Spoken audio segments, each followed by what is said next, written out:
Stay at home. Ito ang ibinibili ng health professionals at ng mga pamahalaan sa iba't ibang panig ng mundo upang mapigilan ang lubhang pagkalat ng COVID-19. Hindi man makalabas, marami naman sa atin ang kapiling ang mga mahal natin sa buhay habang tayo ay nananatili sa ating mga tahanan. Ngunit may mga kababayan tayong naabutan ng lockdown habang sila'y malayo sa kanilang mga tahanan. Sila ang tinatawag na Locally Stranded Individuals o LSI. Isa si Nerissa Casimiro sa mga LSI at ito ang kanyang kwento. Si Nerissa Casimiro, taga rito po sa Barangay Hidhid, Matnutog, Sorsogon. Na-stranded po kami noon, kaming mag-iina, kasama ko po yung dalawang anak po sa Barangay Pagkalinawan, Hala Rizal. Tapos po, nagsakto po kasi pagpunta namin doon, nag-lockdown. Magtatrabaho po sana ako. Kasama ni Nerissa ang kanyang dalawang anak na nasa edad na 1 at 3 taong gulang.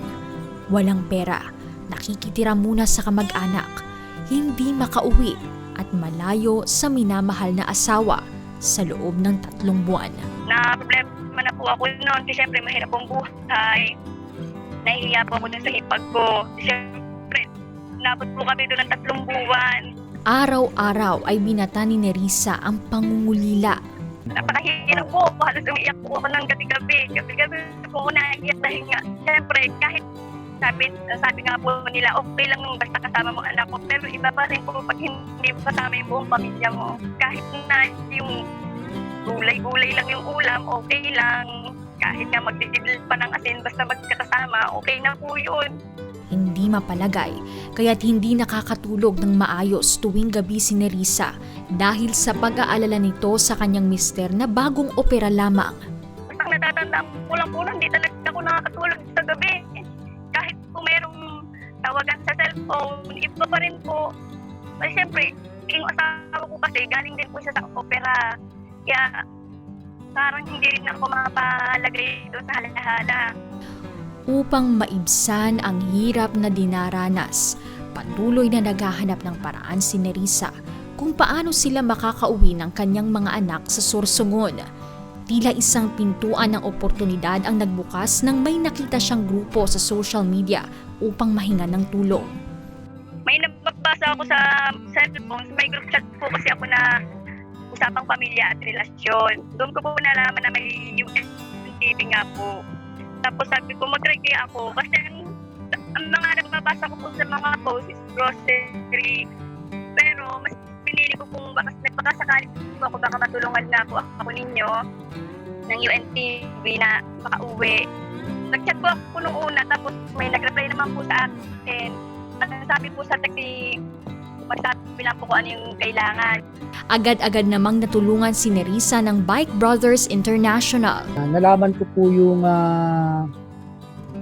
pagtulong na ito, yung mag-message po sa akin si Sis Maribel ng UNTV na may tutulungan daw po kami na isang pamilya na pauuwiin po daw.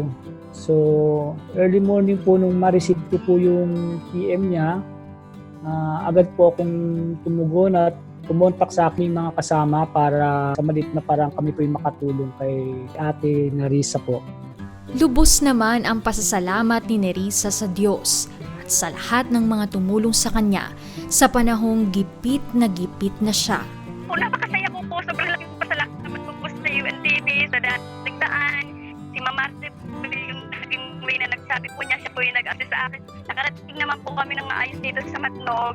Dahil nga po sa tulong nga po ninyo, sa tulong po din po ng dating daan. Hindi ko po makakalimutan yung naging tulong niyo po.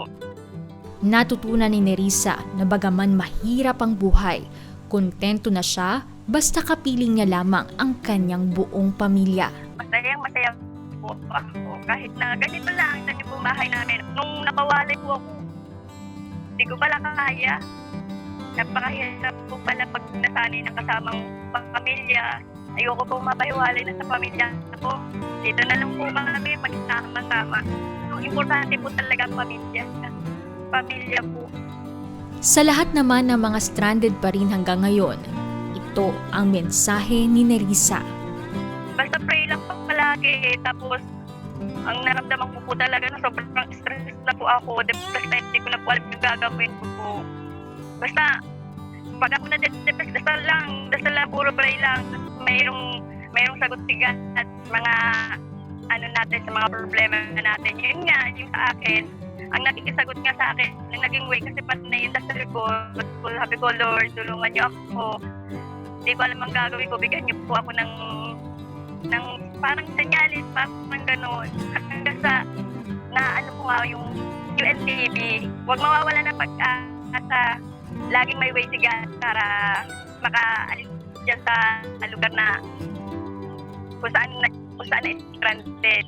Pag-ibig sa mga mahal sa buhay, pananampalataya sa Diyos, at ang hahawak sa pag-asang sasagutin ang mga dalangin. Iyan ang mga bagay na pinanghawakan ni Nerissa sa loob ng 3 buwang naging locally stranded individual sa gitna ng pandemyang ito.